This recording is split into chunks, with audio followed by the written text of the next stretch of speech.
இப்போ ஒரு பாட்டு பாடு. எந்த மாதிரி? எப்பயும் மாதிரி இல்லாமல் கொஞ்சம் வாய்ஸை சேஞ்ச் பண்ணி பாடு.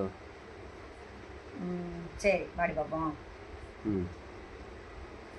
பொட்டு வச்சு பூ வச்சு பொண்ணு ஒண்ணு போனா இல வட்டமெல்லாம் கெட்டி மனம் சுத்தி வரும் தானா. எலசுகளை தடுத்தா அது கேட்காது, பழசுகளை திரும்பி அது பார்க்காது. சேட்டையெல்லாம் செய்யறது சின்ன சின்ன பருவம், ஆசையெல்லாம் எங்களுக்கு கல்வி என்னும் சொல்வோம். காலம் இருக்குது வாயா இந்த மண்ணோட மன்னர்களே, காண கருங்குயிலே கச்சேரிக்கு வரியா வரியா, கண்மையக்கும் பாட்ட சொல்லி வாழ்த்து பொண்ணு தெரியா தெரியா.